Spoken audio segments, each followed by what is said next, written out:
Ms. Boucher. Here. Ms. Campbell. Here. Mr. Cotton. Here. Ms. Hastings. Here. Ms. Higgins is absent. Mr. Richards. Here. Ms. Robinson. Here. Ms. Walsh. Here. And I am here. We have a quorum. Great, thank you. First order of business is our discussion on the middle school project. I thought it would be helpful to sort of summarize where we have been as a group, and there have been various configurations of the group, given summer schedules. But to summarize what I think has been the consensus, reduce the auditorium to 450 seats. Where we had left it last week was that we would maintain the budget for the flexible seating auditorium, but continue to have discussions about whether we want flexible seating, auditorium / multipurpose room, or a fixed seat theater. Is that keeping with everybody's? Yeah. Mm-hmm. Yeah. Reduce the building size by 6,000 square feet. Eliminate the greenhouse and outdoor classrooms. Remove the fly loft and catwalk. On the heating and cooling option, we chose the all-ground source heat pump. I think the discussion was that it is not only the most energy efficient and least polluting option, but it was also the most cost-effective option, especially with the tax credits that may be available. The number in here, I believe, continues to be the full price before the tax credits because we don't know what we will get. So there is potentially additional savings down the road as we find out what we'll be eligible for. We have included the roof-mounted solar, but we're continuing to defer a discussion on ground solar. On fields, we are doing only lawn fields. We are keeping all 4 fields. That includes a multi-use field that will be available for soccer as well as baseball and softball. So that's 4 fields, I believe. We are including the irrigation so that we have fields that are playable and not dirt. And keeping the basketball court, that was the top request of students. On the site work, we are removing the proposal for the exterior ramp, although the current design includes an interior ramp, and I believe we said that we would like to continue to have discussions about whether we need a staircase with that interior ramp or how we can make the interior ramp more usable for all. And I think those were our main changes. We're keeping both elevators. The cell phone booster is happening in that area anyway because through some grant work. We are keeping the curbing as in the plan. We are not adding a snow melt system. And we are keeping the flooring as proposed. Is that where everybody remembers where we are? Oh, and including money for an fence for butters, although there is some work that we have to continue to do to make sure that the trails are accessible. And so the exact design of the fence is to be determined. So are we actually keeping the flooring as proposed, or are we, proposed, I believe, had epoxy terrazzo, and we're taking that out for a reduction of $532,000? You're correct. We're going to the polished concrete Thank for you. $530,000. Thank you. Did anyone else catch any other errors I made? Okay. All right. Well then, I think we were gonna Dial in Mr. Dunn. It looks like he's there. He's there. There he is. He's there, we conveniently muted him. Who is gonna So talk we're just waiting for through him some to of pop the- on. Finances and bond schedule.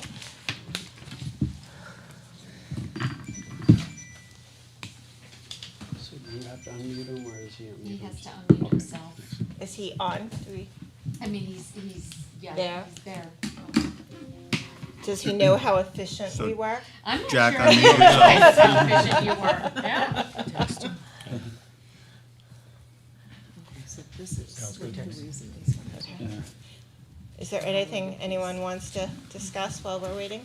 Do we wanna get clarification on the difference between these two? Oh, so you have two different charts. One has the fixed seat auditorium, which is cheaper, and one has the 450 multi-purpose room auditorium.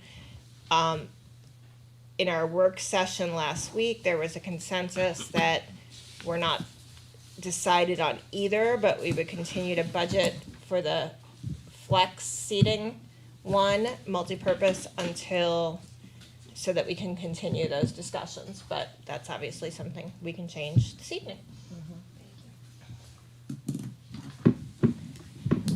I believe, Jack, we're ready for you. He's on mute. I don't know if that's on his end or our end.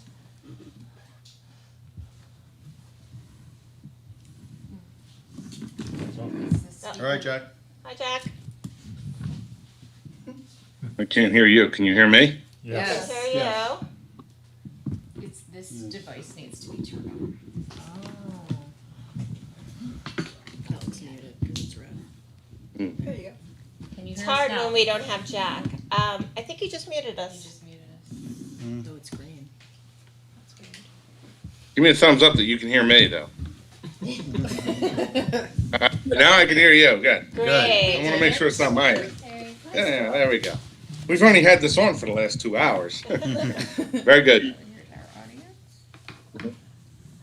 audience. So I think Yep. we went through the options, and we would wanted you to walk us through the budgeting and bond potential on it, understanding that we will Okay. look at a lot of potential bond schedules over time, and this is just a rough introduction. Okay. Yeah, I can share that.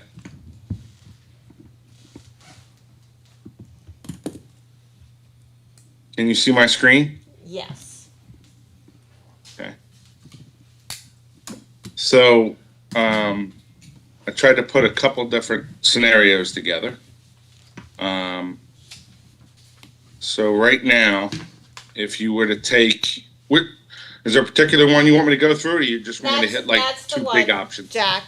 That's the one. Okay. So this would be the 152,055 that the last meeting that I'm aware of, where you did all your add-alts and picked which features you want to add into the building or not add into the building. So when you take that 152 and take out the 8.5 million in contingency, that puts you at 143 million. Okay, and that's no building aid.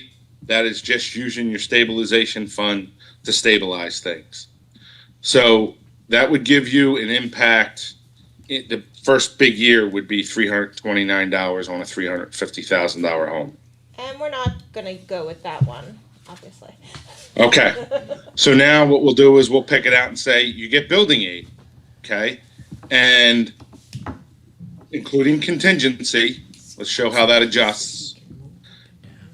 Again, it's all about smoothing. So if you had building aid and your total project cost 152, you'd be about $100 for the year of an impact. If you First year. go to the next step, which is the contingency of an 8.5 million, and you take that out, that knocks you down to about $55 on average. Again, it's all about smoothing it depending on how you use the trust fund money.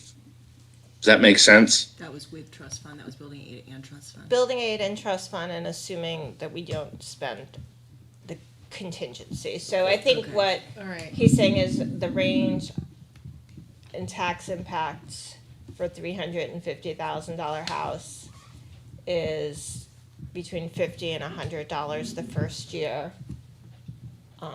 Mhm. And I think this is, in a number of ways, the most conservative case. It projects that the city's tax base will grow, real tax base, not just assessments, will grow only half. Yeah, I don't account for any market growth in here at all. It assumes all real growth, which is anybody that's adding an addition, adding another dwelling, a new, anything that's new. I don't account for anything beyond real growth here. And and That's what it. is the projected bond rate in this? Say that again, I'm sorry. The bond rate. And the bond rate is 30 years at 4.5%. That is what the financial advisors gave me, looking out to December of 2025. That's their conservative estimate. They don't like doing any better than that.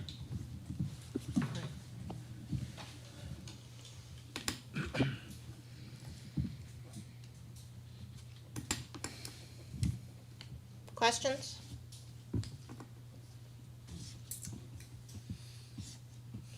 Yes. Jack, was that worst case scenario, the 329, that was if we didn't get building aid and we didn't use our contingency? Or was That would be, you didn't spend the contingency. All the numbers came in of what we're estimating at schematic design, and you didn't get building aid. Correct. So we used all the contingency, we didn't get building aid, but we used our stabilization fund. Correct. And you could see that there. And you can use those numbers however you want to smooth that right side out.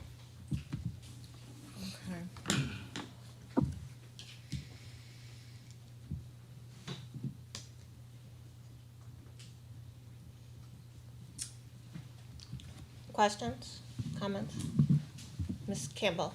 I apologize that this opens up a can of worms, Yeah. but in light of a few things that were brought to my attention over the weekend, I spoke to some constituents, can't say that, to some counselors. I do have concerns regarding some of the infrastructure, and I know we've spoken about that a few times, so my apologies if I'm repeating stuff, but I would like to understand. I understand we're talking about the water pumps, one thing, but if we build here, this doesn't include any work to the sidewalks right there. We're asking the city to pay for that, because my concern is we have this cost, but then we are going to, I read through all the traffic reports, we are going to have to work on some of the sidewalks, some signage, stuff like that. Is that in addition to this? Jack, if you want to go or here, or my memory is that we had budgeted sort of a percentage based on our use of any improved infrastructure that we would contribute, which, yes. Which was a 10%, right? Is Are it- you asking me that question? Well, we're asking, can you, I'm hearing 10%. but they're checking. Okay. I think it was more than 10%. Can you speak Can into you the use the microphone? mic? So that wouldn't show in the costing, right? It's in the it's not in individual, it's in the Right. base. It's not a line item. It wouldn't be. It's not a line item But it's because we already in weren't considering taking it out. Okay, right, that makes sense. But it's in there. Yes.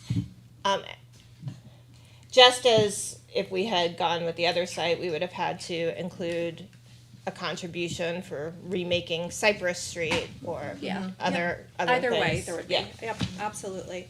So, and our budget include, my memory, and correct me, is either including a contribution to the city upgrading its pump station, or if they choose not to do that, then we Right. have that money to build our own well to deal with our fire suppression needs, which Okay. is what would be required. So we either contribute to the city's planned project, or we do it ourselves Got it. for a fire suppression system for our site. And are there specific things of what we would pay for with that? Just, is it? I don't that have it all 10%? because we had a Okay. whole Yeah. meeting on this. I feel like back last year, but it was. Do you remember or have handy might what was in the have it. budget for it? You know, Dollar amounts or what? the items that we had. items?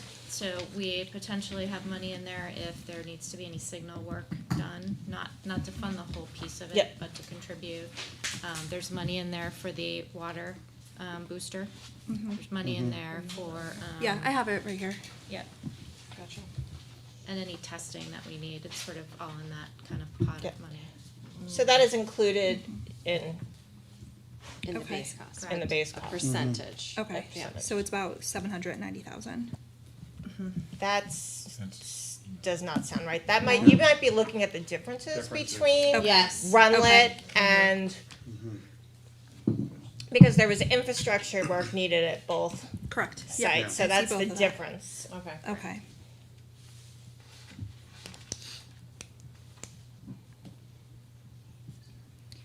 And that's the 10% that we're putting aside to put towards that. Cool.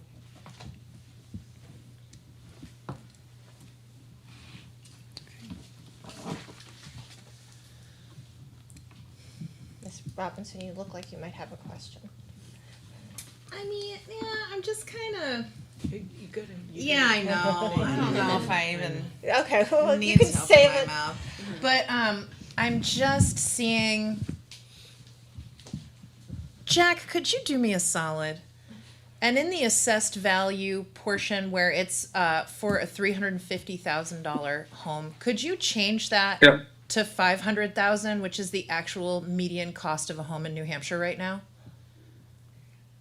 I feel like that's a more accurate portrayal of tax impact. And Concord right now is going through a reassessment of every single home. We haven't done that since the 90s. So we're looking, I feel like 500,000 is a more realistic number to be looking at. And if you disagree, push back by all means.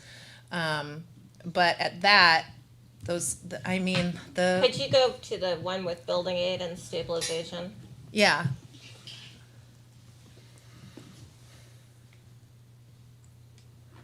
Okay. I think that's a huge difference. Huge difference. Obviously. Sarah, just one point, you have to remember that when you have an increase in your valuation, your tax rate does not remain the same. The notion is that as you have more value in your community, whether it's commercial or residential, then that's what they base the tax rate on. So Yep. my community, my home was appraised higher, but the tax rate was less because you have more to tax on. So Overall. I just want you, I know what you're saying, and Yep. I know that the statistics that you use are accurate, Mm-hmm. but that, there is another side to that, how that tax is. Oh, and I'm grateful that you added that too, because it's not all doom and gloom. Well, when all of what our I think homes what get he's saying reassessed. is it might not be 29 Yeah. cents because Right. Jack only looks at did you add did the city's tax base grow because someone added onto their house? Right. So we, that when he's doing his estimates so that we can try and look at it. And even with that, with Jack used, was less than what the city was using. Okay. They were using 1.1, and Jack used a 0.5 in terms of that growth number that he talked about earlier. So he used, we went as conservative as we could so that, Keep expectations low and hopefully. Jack, do you want to show it with you'd the rather city's be conservative. projected- Well, that's what I and, mean, you'd rather be the worst conservative and- I guess it's the worst scenario, Yeah. right? Right. And because we didn't want to have any surprises in the long run. Oh, yeah. Me either. I also just want to see to be consistent if we do with building aid and trust fund. That is building aid and trust fund. That is also saying we spend every dime of contingency, which a lot of bad things would have to happen. So that's the most Right. conservative there as Okay. well. Okay. If you go 500,000, you have to realize that you're taking the average house up 500,000, in which case we would take much less because we'd have too much money. Right now, we're doing this wish based that on were the case. 350,000. No, it's just a math. I'm just teasing. Yeah, It's no. a math Yeah. thing, not Yeah, a, yeah, not yeah. a, No, that's good It'll- clarity to provide, right? Yeah. This is, if your average home here is 300,000, then it would have been that. If you own a $500,000 house right now, and the That's what average the is amount would 300, be. then that would be your amount. Right. If you own a $200,000 house, that'd It'll be even less than that. yeah, Yeah, of so, course, of course. yeah.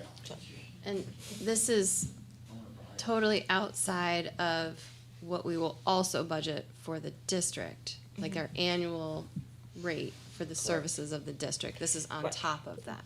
Right. Except for one piece of it, which is we have historically budgeted 5% Right. of our budget for debt service. And that's how we have the stabilization fund. So Jack is continuing that, and that money goes towards the thing. So that's built into our budget already. So that's the budget impact.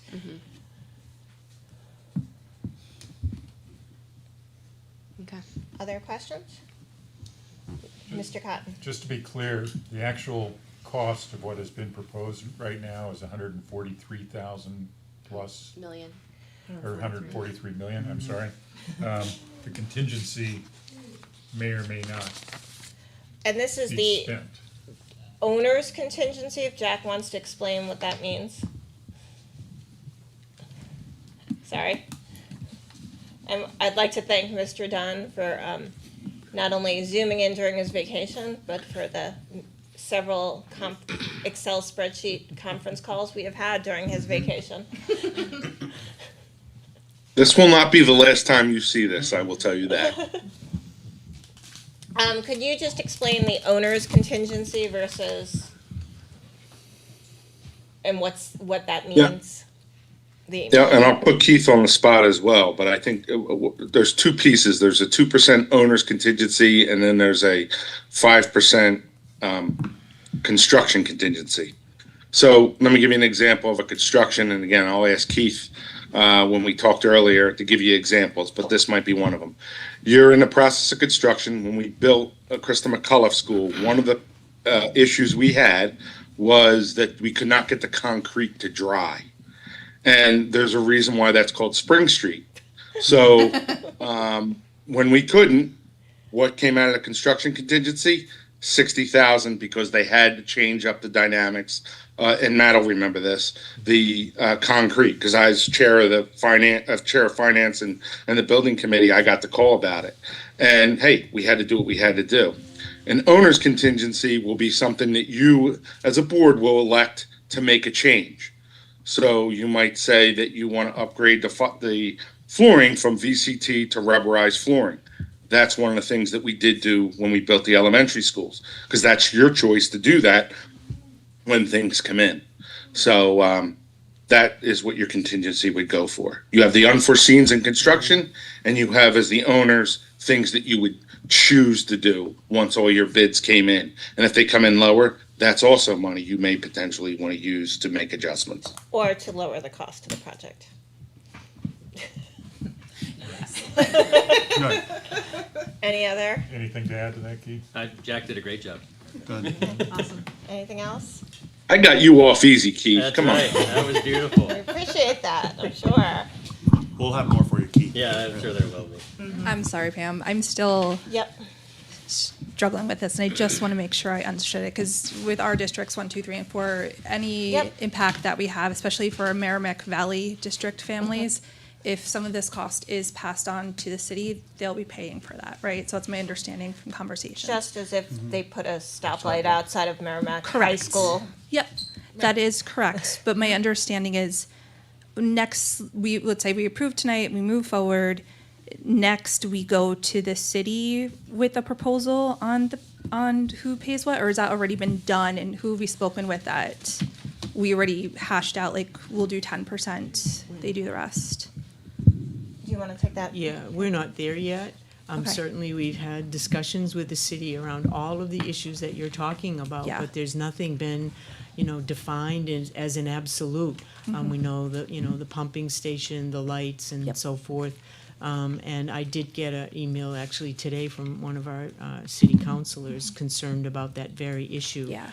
Folks are concerned that the infrastructure costs that are required for us would impact their tax rate. Right. But we haven't had that discussion. That hasn't been even part of it, because most of it has been, issues that are already in the capital improvement plan for the Right. city. For instance, the pump station has Yep. been there for quite a while, since I believe 2017. Right. So I think that they're inevitable, if you will, Yep. and given the current focus in new dwellings, that it's going to require more issues around water, sewer, and capacity for the folks that live there. We know that just this past week, we heard about the demolition over at the mall, and that's in preparation for what will Yep. come, and those are apartments. They recognize that there needs to be a greater increase in sewer capacity, so, but in terms of us in the absolutes, Yeah. just, that's not, we're not there. But I Would would you, say, I'm looking to my, but that's pretty much our but conversation. I would say if they go ahead with the pump station, we'll actually be reducing the share that water customers in Pennant Right. would pay Yep. because it's in the plan Yep. anyway. If they don't, then we have an alternative, Right. and, because they don't have to build it for us. Right. I think I'm. And we also pay the city's water and sewer rates, so we will contribute that Yeah. way too. Yep, no, of course. And I think so. You and I, we were probably talking about a lot of the same concerns, and I think wrapping my head around that so I can understand that, because the Right. impact to the Merrimack folks, like I just want to make sure that that's being hashed out and talked about. Because if we bring this to city and they're like, no, we're not going to do that for another 10, 15 years, are we stuck? Do we not proceed? Like what happens? Right, well, that's one of the reasons why Yeah. we're in discussions with the folks at the city who have been great. I mean, it Yeah. includes everyone, not just, the folks from the planning and transportation. It includes fire and police protection, the whole 9 yards. We know that when we talked about the lights. Yep. We know that that's a state road, and the state has a plan for that area, so. Yep. But we don't, it's not defined yet, we And don't have that's a fair. contract and Yeah. signed, and everyone is agreement, so, Yeah. as you know, we're a year out here Yeah. before we can actually make a decision about Right. moving forward based on, But in terms of the water, at least, Yeah. if they don't go forward, we have an alternative. Yep. Right, and my question is, even if it's in a plan, if it's not in a plan that is if it's not running parallel to what our timeline needs to be for lights, curb cuts, whatever it might be, is the extra cost of that infrastructure that we would then need to work on, can it be wrapped into our contingency, or is it something that we need to add to our base cost, well, I think you just assuming heard, the worst and hoping for the Sorry. best? Kara, I think you just heard from Tina that, those costs are in the project now. Because you're not sure when the timeline for percentage putting of in the those light. A costs. percentage of it is, well, for instance, the pumping station, we know that, that the city has to do it. We have a percentage because that's what our use will be. So there's funding in our budget for that purpose. Yes to the contingency. So let's say something comes up that was out of sync with other work that's being done in the area, then in fact, yes, the contingency would service that, and allow you to move forward and address the concern because you have the money built into your contingency. Now, I agree with Pam. I would like not to use any of it, because they all look at me, like, what are you crazy? But, I think your goal is always to work within the budget and within the plans, right? All the plans that are developed, so that's where we are. Okay. And there's alternatives to the alternatives too, and when you do a building job, a building construction, you have opportunities during, it's like building the plane in flight, but I know that sounds terrible, but in fact, you have opportunities during the construction, because you meet weekly. Matthew will be there as the owner's project rep, and the decisions will be made at the table. We could do this as an alternative, which is a different way to go. So I guess the bottom line is that there's hundreds of decisions that are made throughout the project. Right. But one more piece is, maybe this will help. I will respond to the city councilor that just emailed me today, representing Ward 1. I will get him the information he needs for representing his constituents. I'll do that. But just know that the district will be going in front of the planning board. You know, schools are somewhat, they don't have to do that. They can go, they make a presentation, they get recommendations, and of course, school districts are, the laws are a little different. But we want to be good partners with the city, so we'll be going in front of the planning board with all of our plans.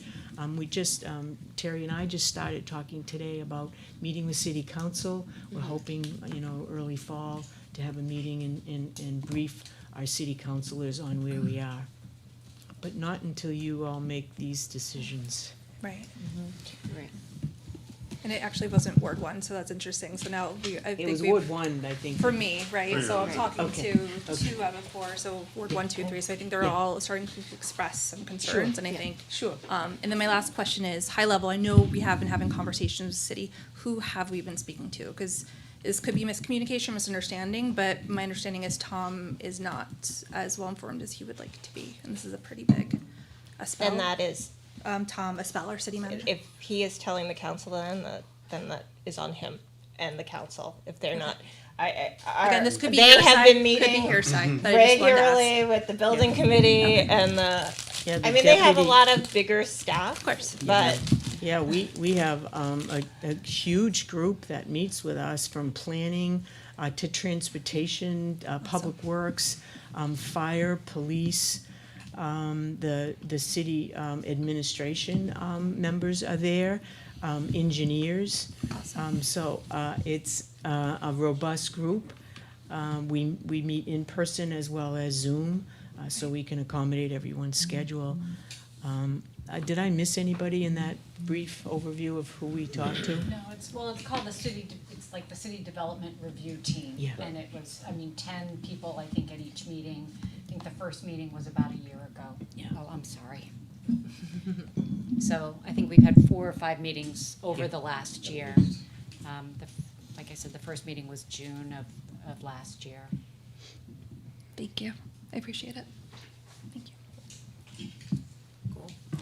Okay, anything else? All right, we will open up the public hearing. I asked people, this is a public hearing, this is not a question and answer session, so we will listen. We will have about 3 minutes per person, and ask you to please sign in. And what we are voting on this evening, potentially this evening or Wednesday, depending on the time, is a authorization for design, the next stage of a design for a building up to 152 million, including the contingency. We are not taking a final vote on this building project until next spring, summer, when we know the state budget is passed and we know about building aid. This is about moving forward with the next stage of design. Okay, so if you would like to testify, please come on up and sign in. And then state your name.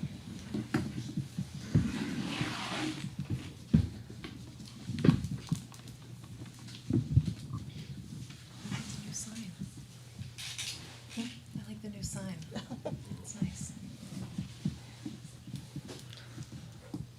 The one that's facing them, that tells you. Hi, my name is Deborah Samaha. I'm a South End resident, Ward 7. And I'm very intimidated by being here tonight, but I will just read my brief testimony. I appreciate your recent response to questions regarding the middle school project. I will continue to have more as this unfolds. Last Monday evening, both the committee of the school board and the city council met independent of each other. I watched the council meeting remotely, and as you may have heard, questions were asked of the council regarding the middle school project. The city manager response regarding the middle school project and communication with the school district was actually not surprising. I understand from their perspective the school district project is merely in the exploratory phase and they have not been approached regarding going through the normal process of going to planning, zoning, etc. And they will be treated as any other developer on most levels, but not all. As I was not surprised, I was very disturbed because the superintendent has repeatedly told us that you are working closely with the city. As you still have not provided major infrastructure costs, you say they're built into the budget. We can't see them. We have asked repeatedly what they are point blank. We cannot get answers from you about that. I cannot fathom how you can possibly proceed on setting a cap on this project. As taxpayers, we need to know the true costs as part of your relocation plan. It is evident to me that the City Council has no interest in paying for the infrastructure required. With your current relocation plan, you're asking us to take on a tremendous fiscal burden. Telling us that the potential busing costs will be part of the future operational budget and is not part of the project is ludicrous to me. I do not have confidence that you are doing the right thing here, full stop. Incidentally, while talking with my neighbors who have children at Runlet, I was told that a window fell out of its casing during class, an electrical box fell off the wall and almost hit her son's head, and the holes in the boys' bathroom were large enough to walk through. As you spend money working with the professionals to design the new school, how about spending some on protecting the current students and support their learning environments until this gets sorted out? That would be money well spent. Thank you. Thank you.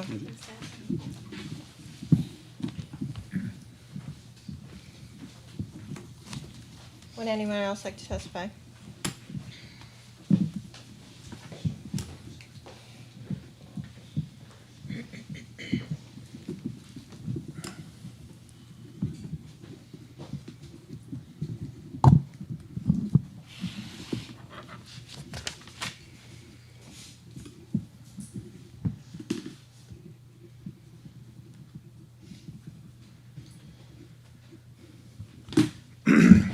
Good evening. I'm Jeff Wells, Ward 5, Samuel Drive. No, I can't ask questions, but maybe I can ask for some things to be published for clarity. So is my understanding when you discussed last Monday, you're talking about the athletic fields being turf versus astroturf or artificial turf, whatever it's called these days. So my understanding, the fields, we're going to move towards Portsmouth Street due to needs for irrigation. It's not a question, I'm just trying to get some things figured out. I'm going to repeat what Deb Samaha just said. We need to know what these infrastructure costs are. You say they're built in, please publish those, and we have so everybody has an understanding what's going on, because we don't understand that. No one does. We don't know the cost, nor do we know what you're talking about. So does it include curbs? Does it include sidewalks? Does it include traffic calming measures? Does it include roundabouts, intersections, lights, everything? We need to know. And also, I believe the percentage of the infrastructure costs that you were speaking of before that you would absorb is 10%. I know I can't ask that question, but please publish that so people know what you're talking about. Because if it's the 90% that the city picks up, Merrimack School District, understand this, you are going to pay 90% of that cost through your taxes for the Concord School District. And I don't think the Merrimack Valley School District is going to be happy about that. Thank you.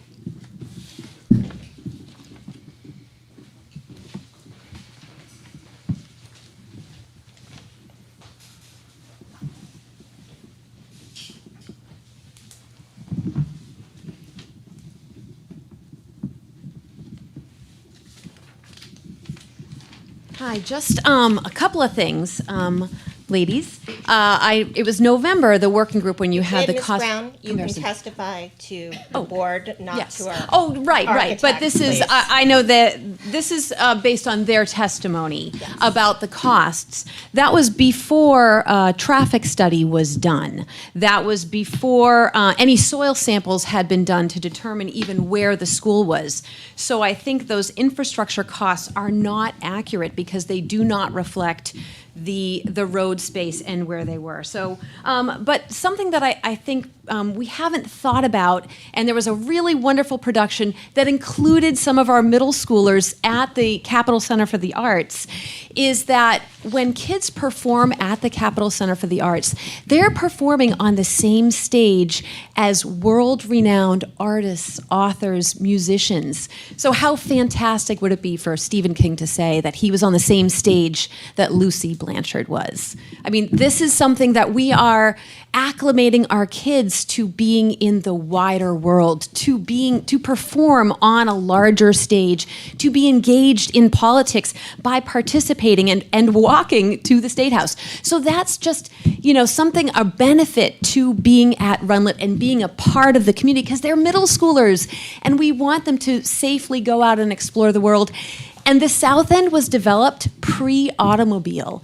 And it was laid out by industries for workers who would walk to work. That's why there are so many sidewalks. That's what I've learned. And this is amazing that our kids can experience growing up in a sustainable way, knowing this is how you walk and you bike to get to school, to get to work, to get to your activities. And I just want to plug, on July 24th at the West Street Ward House, which is less than a mile away at 6 p.m., this is less than a mile from Runlet, there's going to be a conversation about a new pump track. The city is actually looking at where should there be a pump track, and I think they've been looking at that happening at Russell Martin Park, which is also less than a mile away for kids. So kids who from all over Concord come to Runlet and have those bikes, the Riding for Focus bikes, can easily access Russell Martin Park through that wonderful trail system that a decade ago residents worked so that kids could safely access that field. So I want you to pay attention to how wonderful that location is. And alternately, Broken Ground was built. There's so many cluster developments, and the cluster developments are car dependent. They're car centric. So kids are going to be going to school in a car-centric, car-dependent area of Concord, and we absolutely need to change that. I was riding around East Side Concord. It's amazing. There are some wonderful wide roads that would be great for bike lanes, but people aren't out walking. They have two-car garages because people who move there know they're going to be driving. That's why there aren't neighborhood stores. They aren't walking to work. These cluster developments are very car-centric. And thank you for recognizing that you would not pay for the pump station. It was in the budget for way before 2017, probably 2014 or earlier. And even if something is planned, like we might be doing the design one year with the plan to construct it the next year, there's no guarantee. There was a design plan for the Beaver Meadow Clubhouse, and that was pushed off when we learned that it was cost prohibitive, and we had to change our plan. So just some things for you to think about. Thank you. Would anyone else like to testify?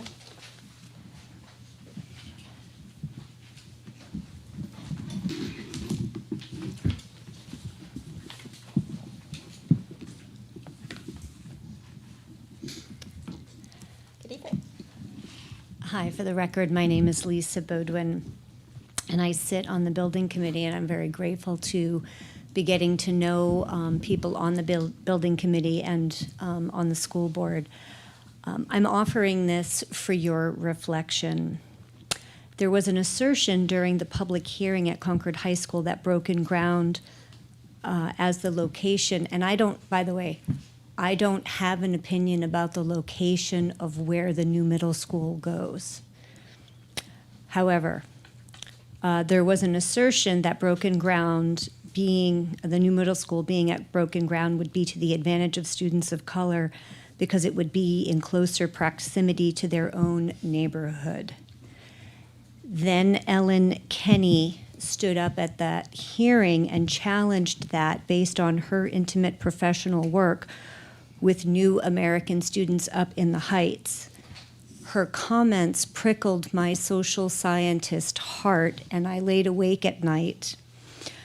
I want to remind everybody that according to social science data, proximity to downtown areas often correlates with greater access to cultural institutions, internships, job opportunities, and community support networks. Students in closer proximity have more opportunities for enrichment and mentorship, and this does in fact lead to greater positive educational outcomes. That's not the only way to obtain good educational outcomes, but the data supports that. And again, I don't have skin in the game on where the location is. I did also want to say that I am certified, I'm not only a master's degree in social science, but I'm also DEI certified. And I'm hoping that people went to the Heights and other marginalized neighborhoods to figure out where it was that they would like the new middle school to be, because that is best practice. It's a foundational component of best practice. That's about trust building, accessibility and inclusivity, and cultural understanding. And so if this board is going to be suggesting that they've determined that this is better for the students of the Heights to be kept in proximity to the Heights, I hope that there was a dialogue with the parents and students in the Heights prior to making that kind of articulation. Thank you. Thank you. Anyone else like to testify? Please come up and sign in.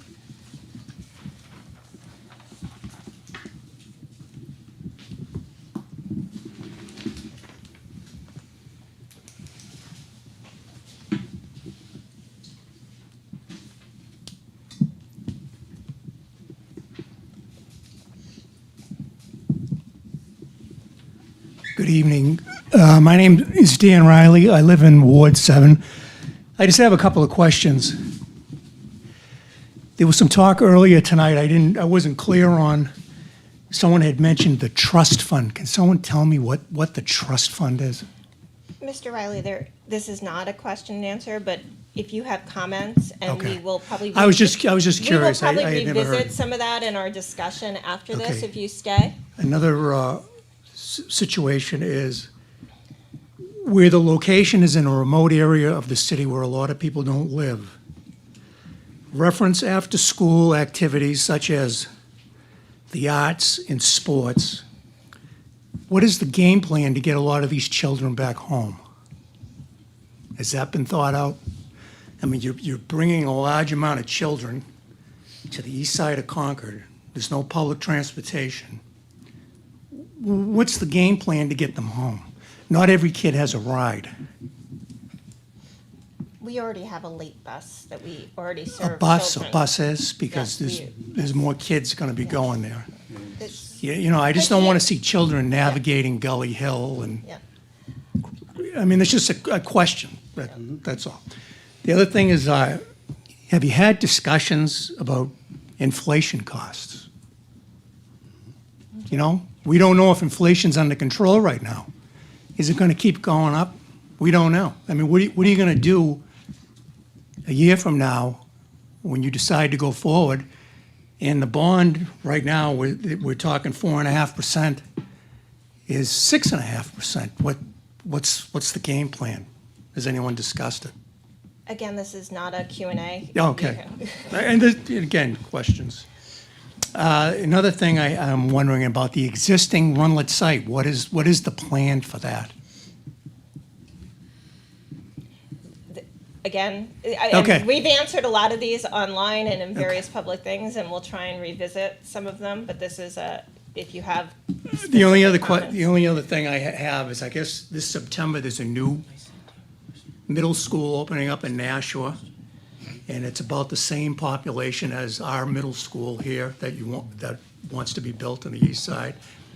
Has anybody gone down to look at this middle school to see, what do they have? What, that's all been done? Okay, I just, as a taxpayer, I just want some No, I appreciate clarification. that. I appreciate that. Because, we're throwing around million here, million there, now we're talking real money. Yep.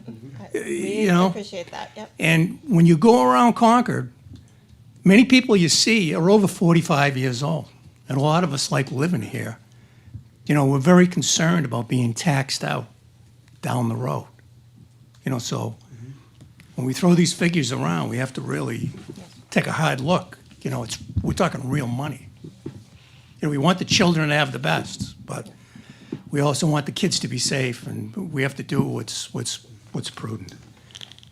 The only other question I have is, East Side Drive is a busy road. Has there been any type of infrastructure game plan talk about all the left turns in and out of these feeder streets that feed East Side Drive? We're going to need traffic lights, traffic calming measures, to reduce left turn accidents, rear end. We are conducting a traffic study, yes. Okay, that's it. Thank you. Yeah. Thank you for your time. Anyone else like to testify? Ms. Fox?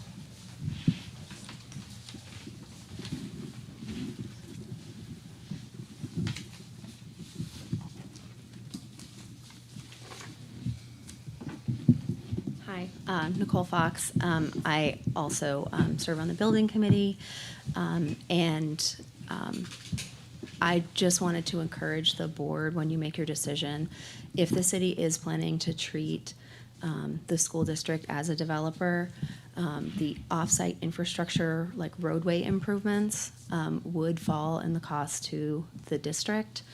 And I just want to make sure that when you set your not to exceed cost, that you are thinking about that and you include enough. While it makes sense that you would not need to pay for the full cost of something like a pump station that's already in the planning, until you have your traffic impact study complete with the recommended improvements, those costs can really go up quite quickly. And I just want to point out that having to change that number later would be very unpleasant probably for everyone, so. Thank you. Anyone else? Seeing none, I'm going to close the public hearing. I did want to address a couple of Mr. Riley's questions, and anyone can jump in. There is an inflationary index built into the construction costs. Mr. Kelly can talk about it more, but I believe in some recently asked questions that are posted on our website, we talk through the structure of how we estimate that. We have also talked at several meetings about Nashua.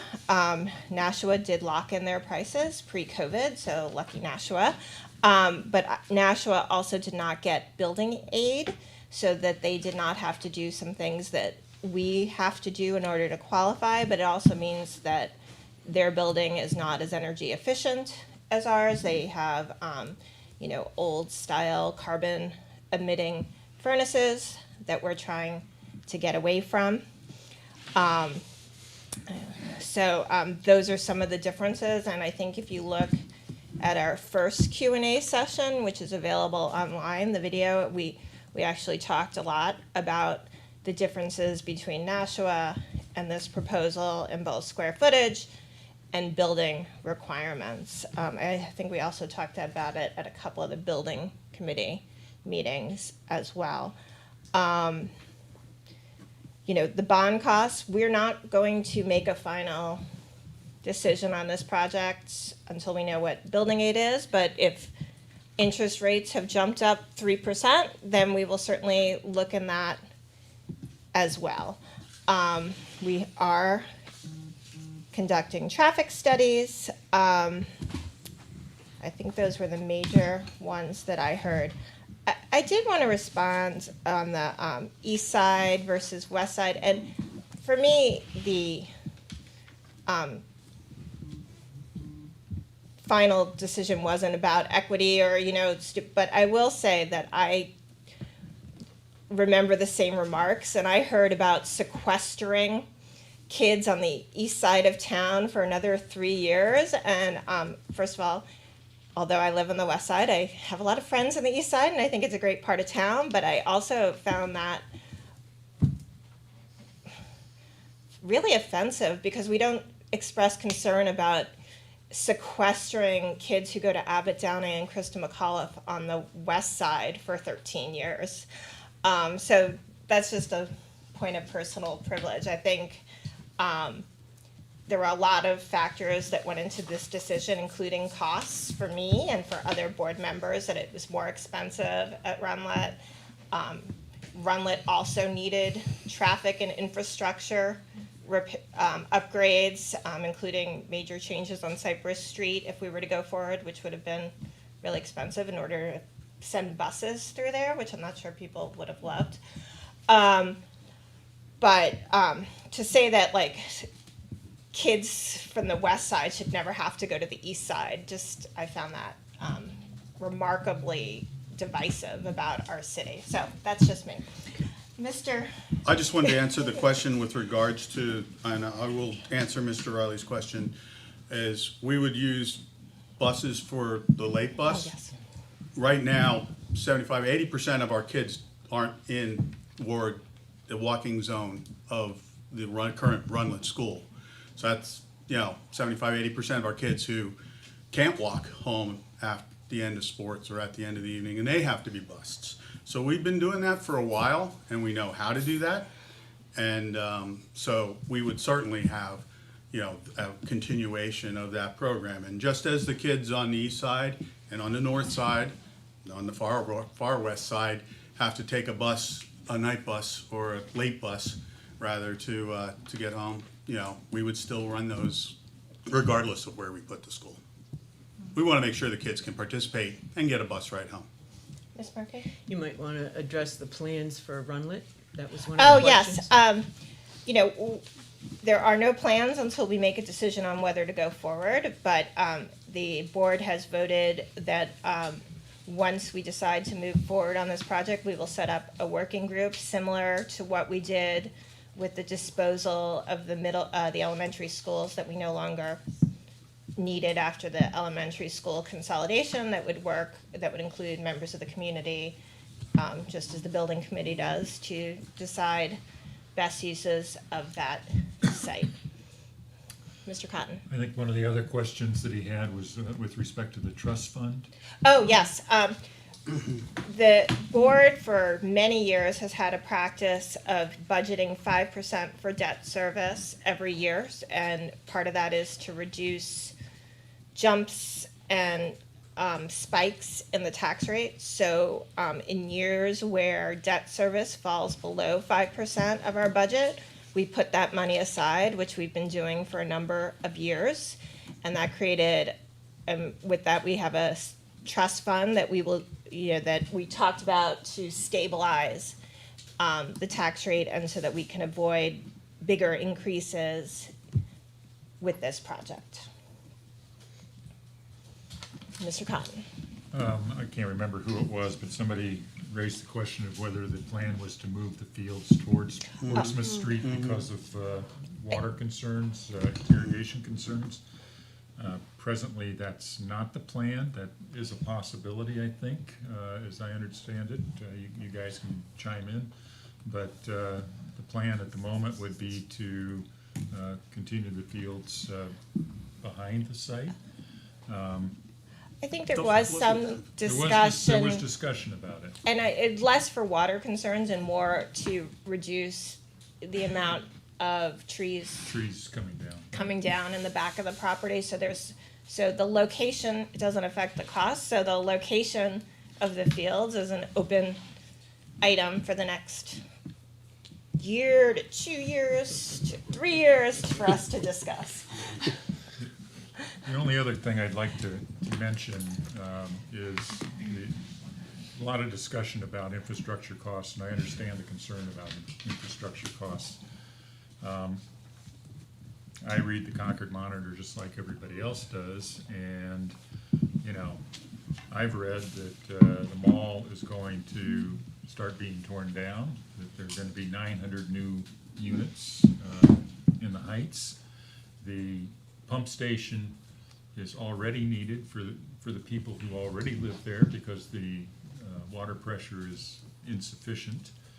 And so the suggestion that the middle school is the reason that infrastructure has to change in the Heights is a little disingenuous in my view. I mean, I think putting in all that they're planning to do, I'm not even going to discuss the casino in the Heights, is going to call for infrastructure improvements and changes. We're a part of that, but in relative terms, I think we're a relatively small part of that. That's just my opinion. Thank you. Can I mention Yes. one last thing? I just want to reiterate to the public, to also board members who may miss a meeting also, that meetings are recorded, and many of the questions that were asked were presented in the past in meetings, whether or not we have to go back months. It does take time, but you can watch these meetings on 1.2, 1.5, 2 times the speed, so it can cut down on the time commitment. But it is important for us all to do our homework. I have, the one final thing is someone mentioned a little bit about the current Runlet School, and I just want to reassure everyone that, we are keeping the current Runlet School safe for the time until we get to another school. It is, showing its age, and, but we are, I know that Mr. Cashman and Mr. Richard are constantly, putting the improvements that are necessary to keep our kids safe and to keep that. Some things can't be done. We can't, there's just not enough electricity. That's an infrastructure problem there.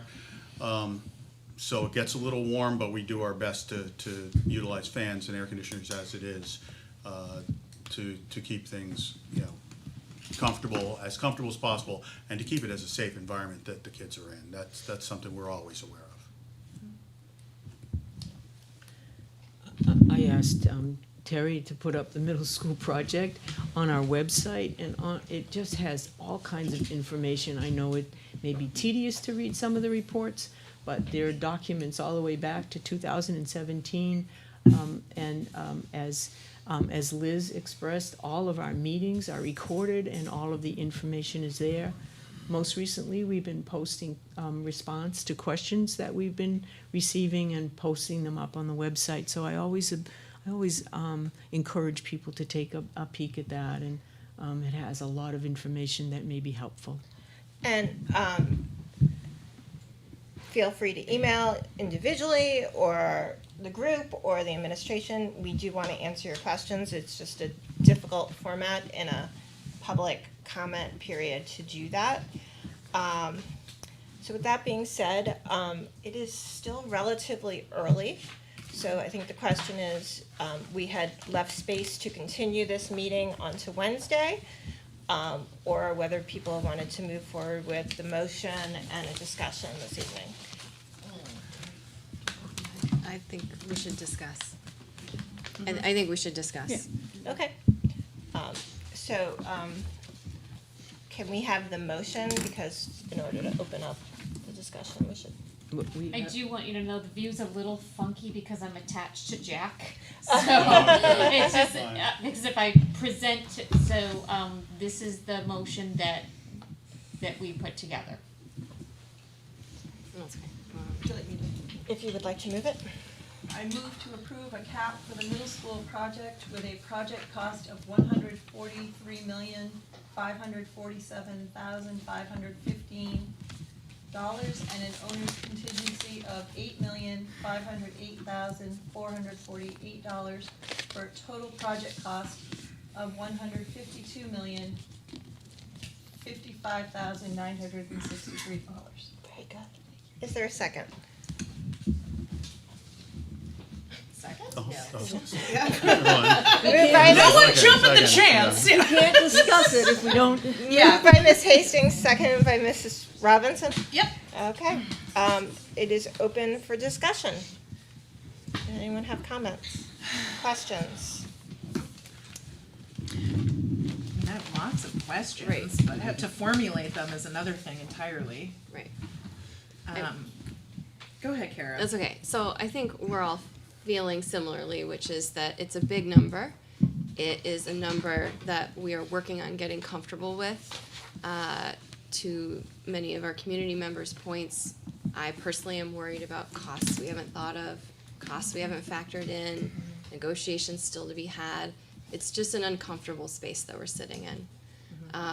The rates, while they make me feel better because they seem more reasonable than a large number, are still in addition to what we are going to ask of people to run the district, what the city is going to be asking people for projects that they're working on. So I do worry about it as a whole, not just as an isolated number, which is probably why I expect we're hesitant to jump into this discussion. If I could wave a magic wand and get this down to 130, I would do it, because I can't change the price of steel and concrete, and it kills me that we are talking about reducing access to fields and auditorium space and multi-purpose space, things that our kids will absolutely benefit from because the base cost is already so high. If I don't know if we have to get creative about private partnerships, if we have to get creative about more grant funding, if we have to hire another Ellen to go out there and get it. Like this is all work I hope we will continue to do, even if we set the cap, because the idea is to come in under. But I will just be human in the moment and say the number. It just makes me uncomfortable. And there we are. I just think that's an important point, but you remember that in your numbers did not include the potential rebates around the geothermal HVAC. So we didn't include any of that, and I do want to confirm that Ellen is continuing to look. For instance, lights. There's all kinds of grants around lighting, and we've talked about partnerships with our businesses. I think if you were in Nashua, you know that their field is Stellos Stadium. Stellos is a big electrical firm in Nashua that supported the construction of their field, their big field. It's a high school field, but it's an example. I believe that the same thing occurred up in Laconia with their field, the brand new field that they built up there with turf. By the way, just a point. But and I'm not supporting it. I don't want you to think I'm supporting it. But they did put, because they knew they're in the snow belt, right? And so they wanted to get out there as soon as they could. But we are in that process, Kara, looking and as you know, we've been pretty active with our grants. So. Yeah, I'm in full agreement with you, Kara, about this being a really uncomfortable number. And I think it's absolutely one thing to say we haven't included all of the rebates available to us. We haven't, we're being as conservative as possible. I do trust the district to, put us in a place where we won't fail. And at the same time, when this is going to be reported, all anybody is going to read is 152 million. So there is the reality of the community seeing that number and having some sticker shock that we have to be cognizant of, and be really good about sharing with folks that our goal is to come in under that, and that this is not final approval of a number. That won't happen until we know for certain if we have building aid. So just want to prep everyone for that this is an ongoing conversation. No matter what decision we make tonight, it is not a final decision. It is just giving permission to the folks that we are contracting with to do their jobs. I really like the folks that are working on this project. Keith, you helped build the Nashua, you guys built Nashua that we're talking about. So you have a really great understanding of what goes into this project. Our architects have been as transparent as possible about this process. So we just want to be able to give them the ability to do their jobs so that we can move forward and have more clarity that people want, right? We can't get the numbers everybody wants unless we allow these folks to do their jobs and go get those numbers. So yeah, 152 million, that I wince at that for sure. And I'm concerned about my property taxes. I don't want to lose my house either. And so I've said that before in a lot of our Q&As, and I'll say it again. Everyone sitting at this table is feeling that same pinch of taxation. Like, we all own homes in Concord, and like, we're not immune to the decisions that we're making here. We're participating in them with the community. So please know we're all wincing too, I guess. That's all I wanted to say about that. Mr. Cotton? I want to suggest that maybe we can look at a couple of these things and, we don't know whether the estimates that we've got are right, wrong, I mean, they're the best estimates anybody can give.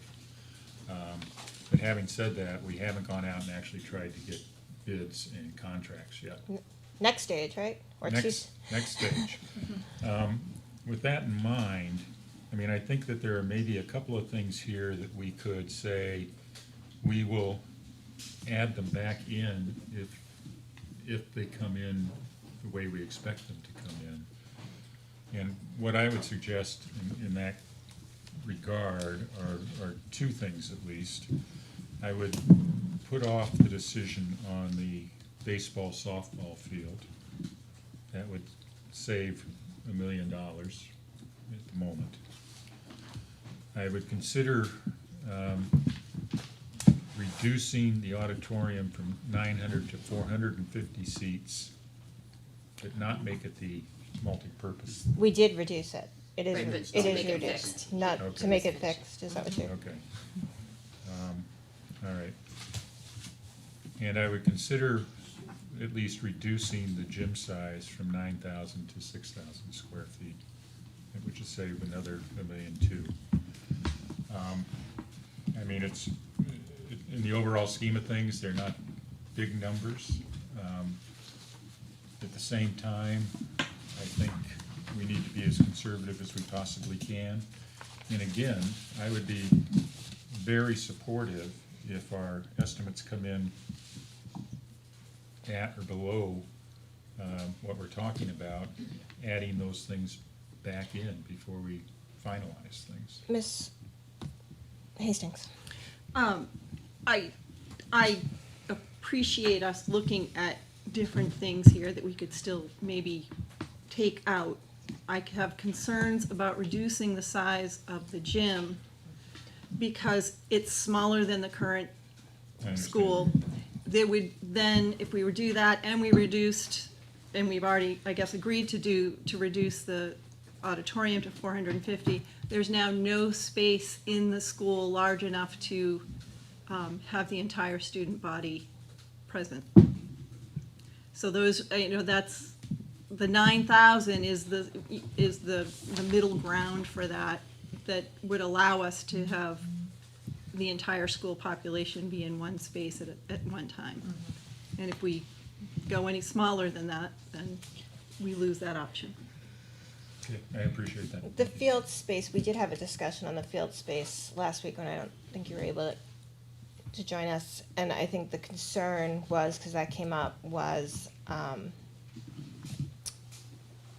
then we would have less field space. We don't have a baseball or softball now, which is what we sort of do.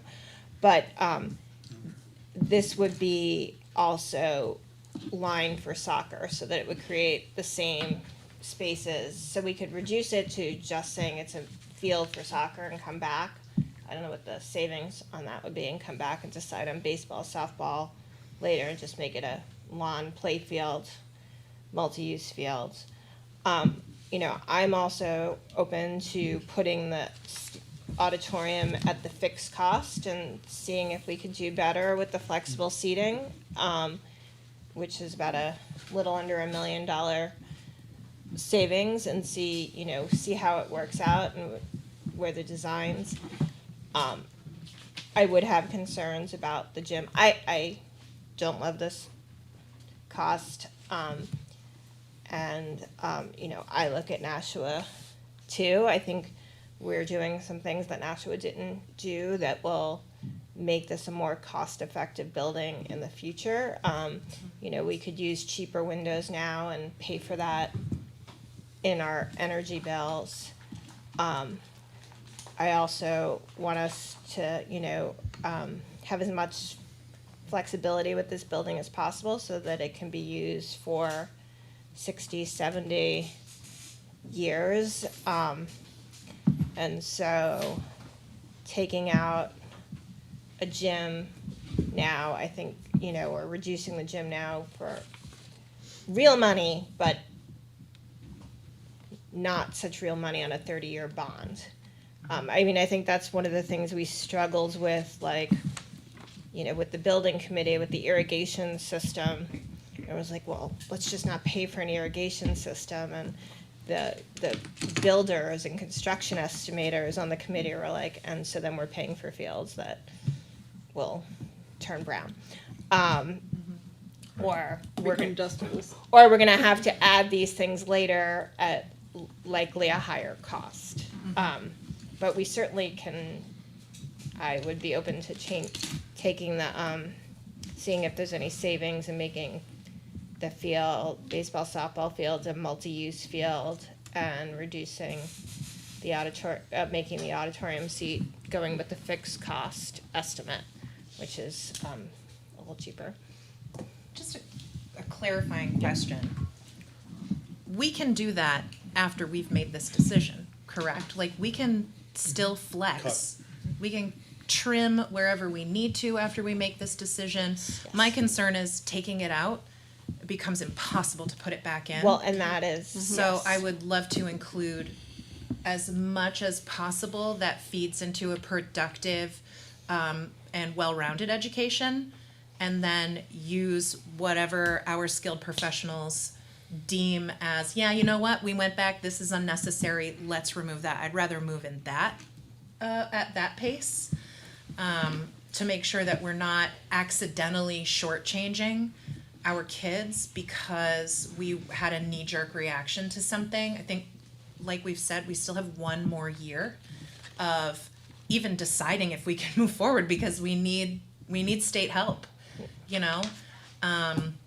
So I think taking things out prematurely, though I appreciate why, could put us in an irreversible place of not being able to put things back in that we genuinely need. We do need a place for the entire school population to convene. That's just how school works.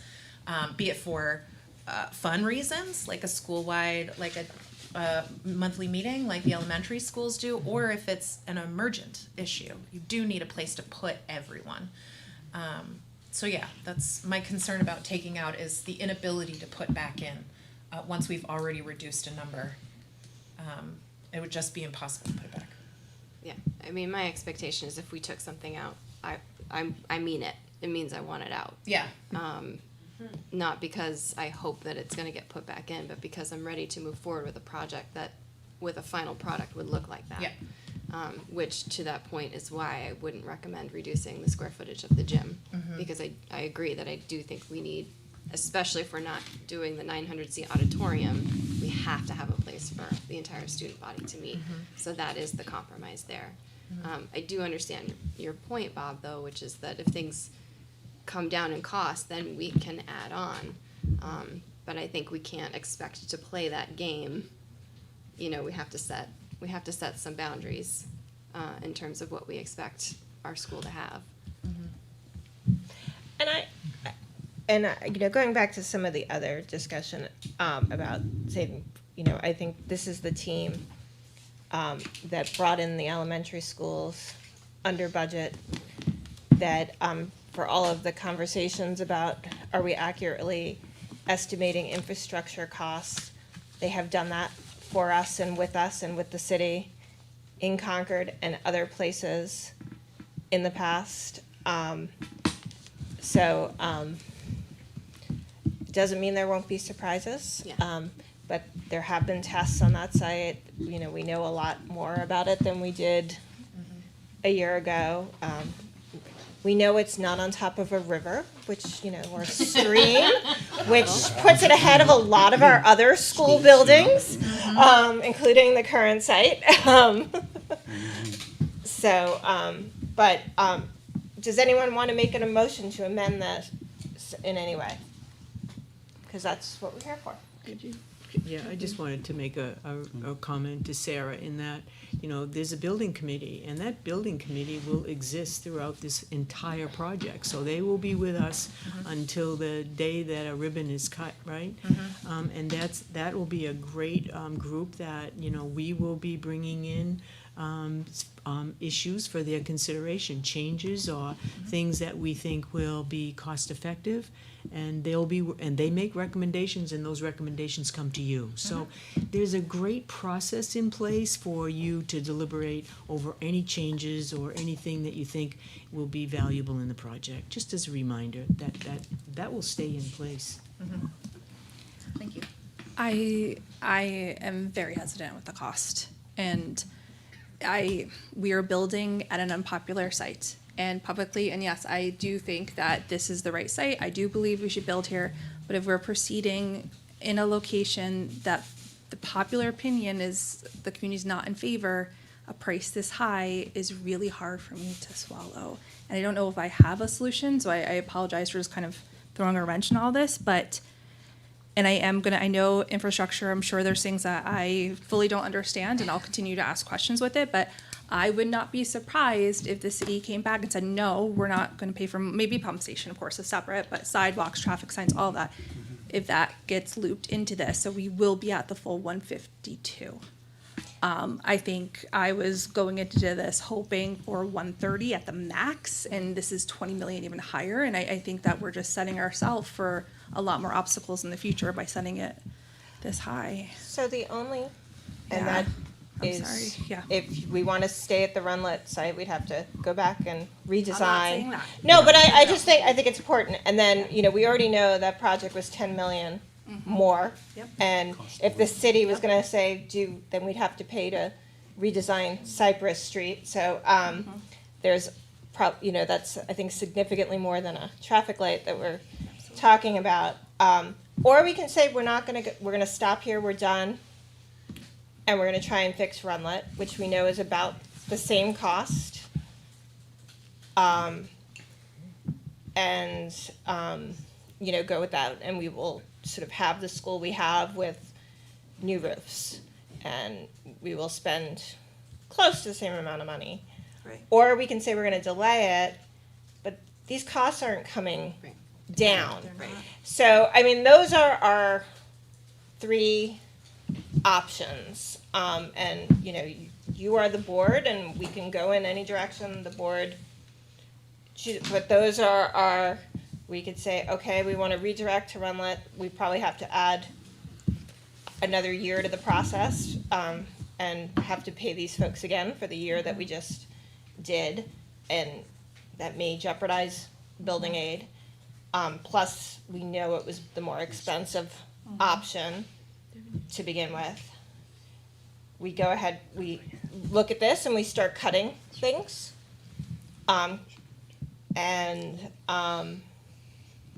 We can certainly do that. Or we say we want to delay, and we can certainly do that. I think, again, that would lose our grandfathered spot in building aid. And it would, you know, construction costs would continue to escalate. But those are our options, Mr. Khan. And if anyone has any other one, I'd. So.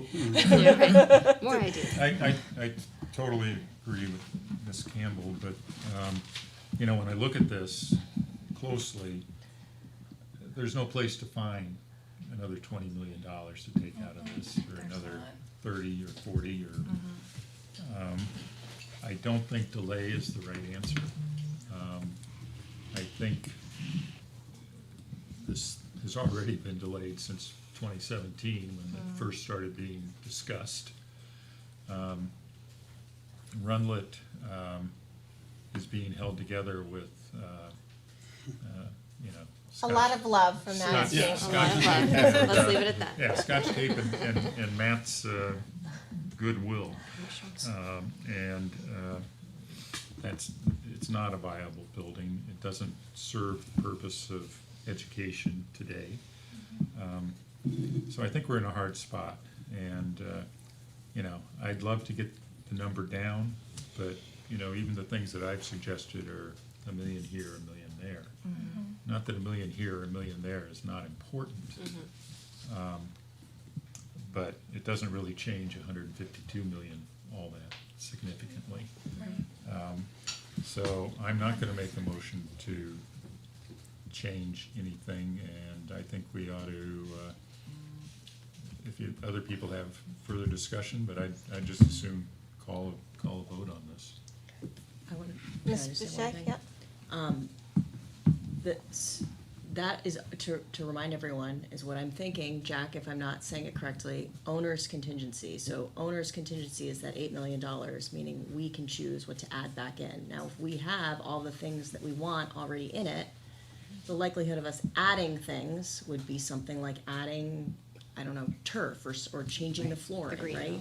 Yeah. So we have said that those things, right, as of now, are not likely to be added back in. So I look at this as the project cost is 143.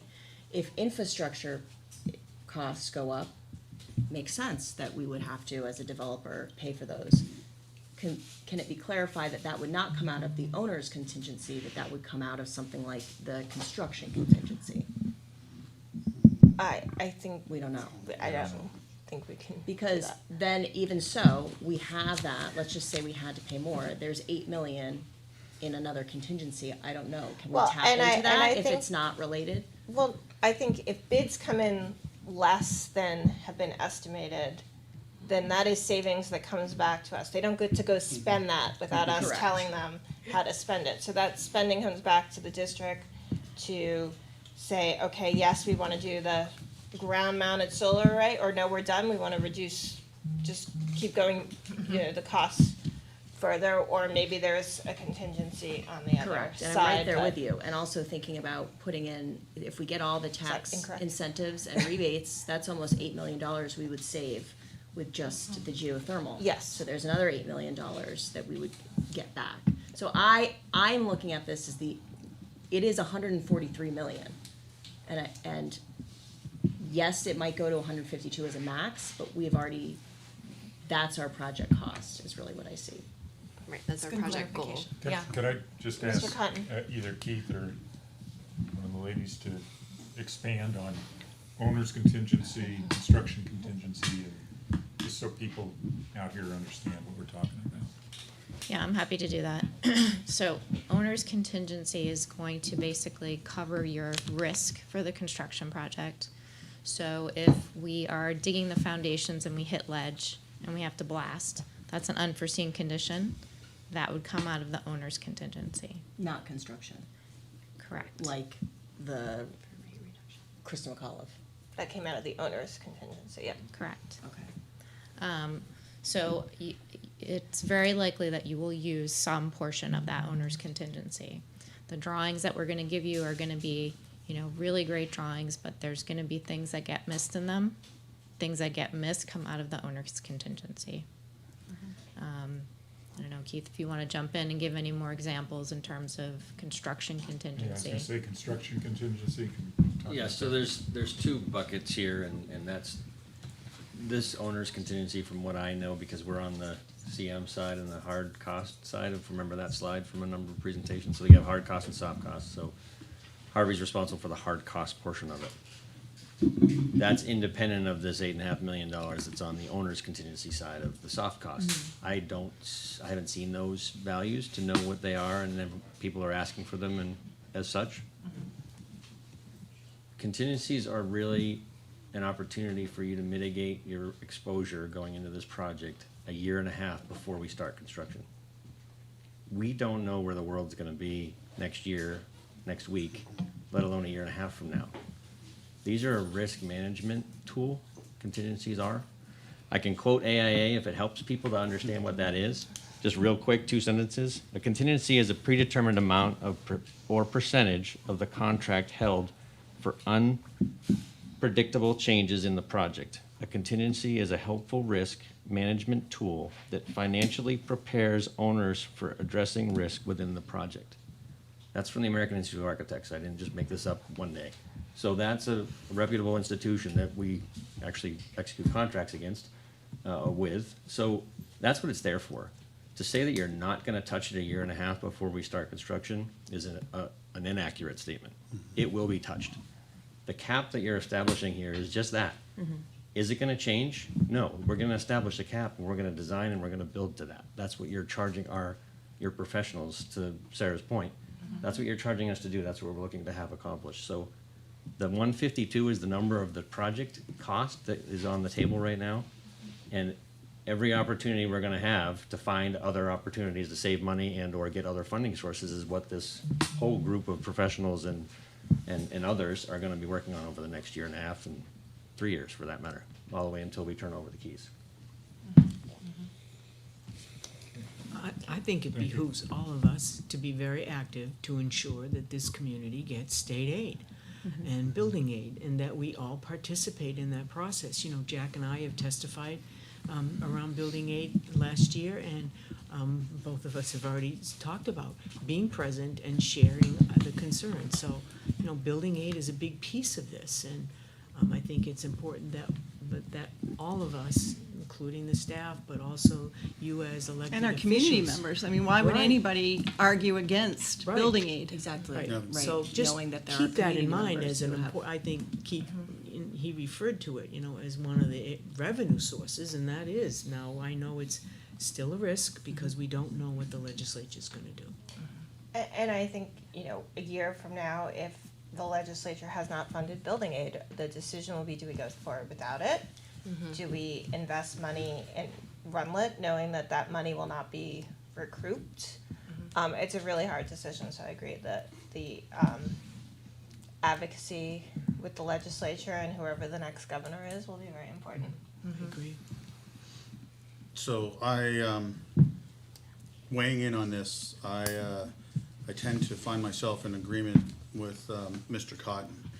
The one thing I know is, you know, I'm uncomfortable with this number as well. But I'm uncomfortable with a small 3-bedroom house costing $400,000, right? I mean, or $500 for some of them that went in the neighborhood.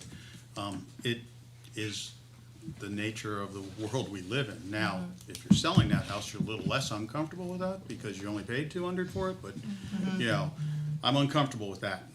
But I don't believe that prices of buildings and all are going down. In the next 10 years, I don't think it's going to be cheaper. I think it's gonna be much more expensive. And that's where you come into looking at this is, we know that that when we looked at building at the existing Runlet site was millions and millions more expensive. If we stop this and we wait 10 years from now, we'll be talking about $180 or $200 million building, no matter where you put it, but we'll be talking about that. We'll be talking about having sink tens and tens of millions of dollars in the minimal. We heard tonight that an electrical box falls off the wall, the window is not secured in a frame. You know, if someone pushes against it, it's not super secure because I don't know that there's a window actually falling out. It might be more of a screen in more like in real world times.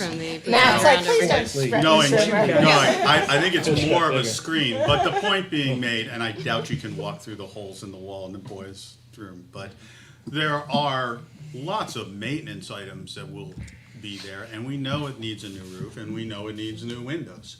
You know, and we know that there is asbestos anytime we go to fix anything that we have to take care of. So costs, in my opinion, are only gonna go up. And I think I've heard from the community that they really need a new middle school. Yeah. Let me tell you, when I moved here, and then again when I walked door to door to campaign, and then again when I, you know, talked to folks, the thing was, yeah, this is really great, but the one thing you want to do is get your kids out before they have to go to Runlet, because that is, you don't want to send your kids to Runlet, you want to move somewhere else. I find that to be totally wrong, and I found that to not be right, but that is an impression that people have, and a lot of people are right in the fact that they don't want to go into that old building. That building has served its purpose, and I think it's time for us to build a new middle school. I don't think it can be saved. I don't want to spend $150 million to make exactly the same Problems. thing at Runlet right now, because we know it's going to cost approximately the same amount. And to do that, because, you know, of all the things, the roofs aren't far enough away from the floors. The electrical system is totally off. So in that respect, I'm willing to go forward. Yeah.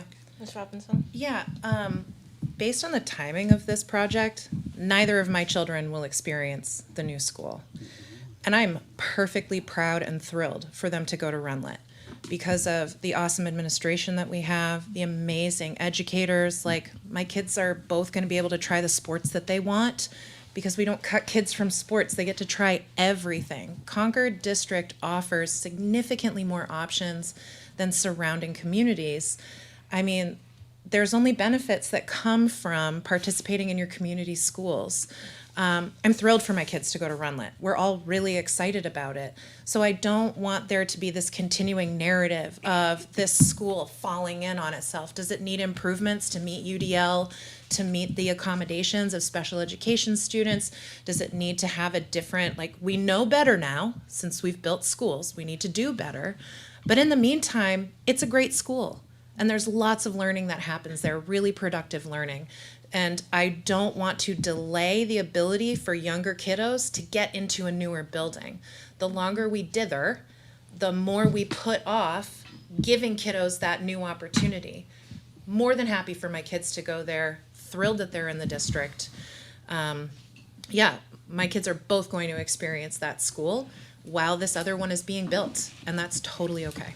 Yeah. Although I didn't want to imply that that would be it. I'm just implying. I'm picking up what you're putting down, that there's like this community narrative, you know what I mean? I know. No, I'm implying that we will keep the school Yeah. in good shape Yeah. as we go through. Absolutely. But there's eventually going to come to where you have to pay to either completely rebuild that, Yes. which is in its existing form, which is going to be just as expensive as if we build a new one that is going to have all the benefits and amenities and the spaces that we need. Yeah.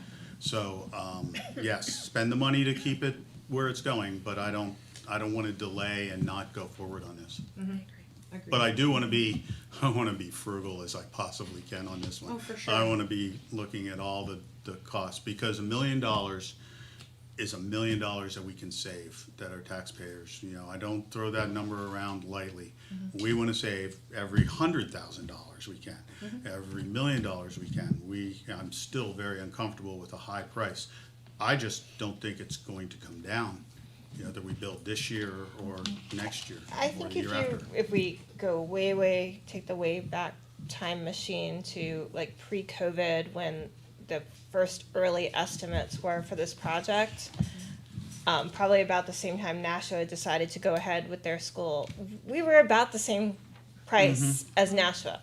We're now building Several years later. 7 years Seven. after 8. they locked in their prices. And I just go back to Nashua because that seems to be a comparison. But when I joined this board, we were looking at the pre-COVID numbers for a lot more bells and whistles than we're agreeing to here, and it was a whole lot cheaper.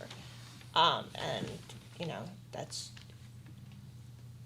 a lot of time has passed since 2017. That's just the reality. Yes. I mean, Yeah. I was just whispering to my expert in banking over here, because I am not an expert in banking. What can we make the bond longer? Like, I'm just like, now at this point where, maybe a 40-year term will ease the burden, will grant money. Like, I'm trying to figure out ways to find more money. That it's not all coming from the same place. So before we get to bonds, I think as Mr.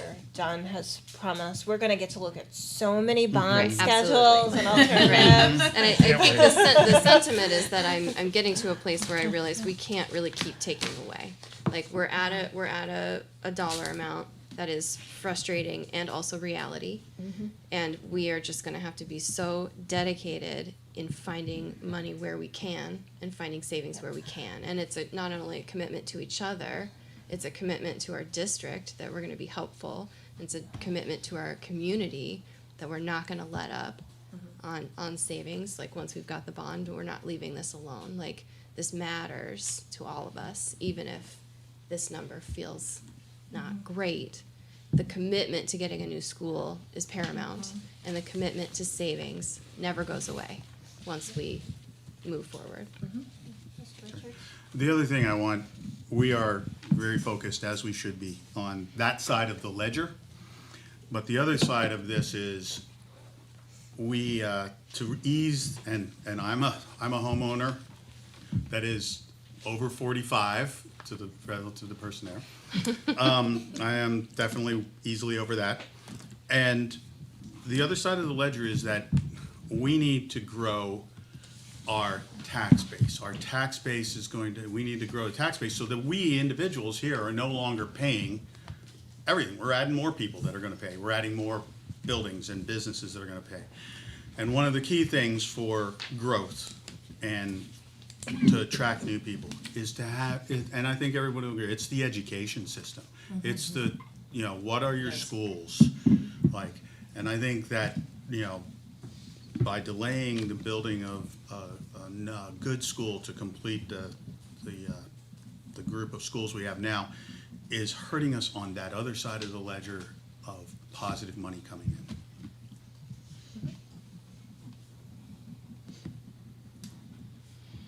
Do we vote? If you're I know re- everyone's if you're so ready, excited to do does it. anyone have any additional comments? Yeah, I have one more, and that is that I would hope that we too are also active with adequacy. As you know, the judge ruled in the case not too long ago that they would like to see the increase up to 7,000 and some change, 7,400 or something like that, which would have brought in substantial funding to the state, to our city, for our students. So, those are two areas that really has placed the burden on the shoulders of the taxpayers and the folks that live in the community, and including the renters who may not write a tax check every 6 months. They pay increased in, we know that, increased in rentals and the cost of renting property. So again, I urge everyone that their voice is really important. They want to hear from you. When we talk to our legislators, when I talk to them, they always say we want to hear from the folks that live in our state. One of the strongest persons that advocated was a little first grader from Abbott Downing who went to the legislature and testified on behalf of a bill, and she won everybody over. And I think they want to hear our voices, and I think we should all make a commitment next year, and even though it's time consuming, to sit there and share our thoughts with them. And they're really good about listening. So. Two areas, building aid and adequacy is so important for this community. Well, and I think continuing, we have worked very hard over the last several years to keep our budget increases down and our tax increases down below inflation. Even while investing, I do want to say, I do think Runlet, unfortunately, we only talk about the building and we don't talk about the school. So in addition to our great new principal and soccer, and we added lacrosse, this year we're expanding foreign language in the middle school, and Mr. Richard promises amazing things with the math program coming soon. The pressure is on. The pressure is on. We're always trying to get better. It's really that simple. My son has been spending some time there and has great things to say about the robotics program. It is a building that we have made the decision not to pour millions and millions of dollars into, because we don't think that's the best use of taxpayer funds, but it is also a building that people work very hard to maintain and keep going. And Matt is very creative about finding solutions, and we hope he stays with us forever and ever and ever. With that, I think this should be a roll call. Sure. So, Ms. Meeker, will you call the roll? Yes. Is the motion up? Okay. All right. Ms. Boucher. Yes. Ms. Campbell. Yes. Mr. Cotton. Yes. Ms. Hastings. Yes. Mr. Richards, Yes. Ms. Robinson. Yep. Sorry, Sarah. Just make me laugh. Ms. Walsh. Yes. And I am a yes. Thank you, everybody. Anything else to come before the board this evening? Thank you. I will accept a motion to adjourn then. So moved. Moved by Ms. Robinson, second by Ms. Boucher. All in favor? Aye. I will not see you on Wednesday, so thank you all very much. Yeah. So you don't have to meet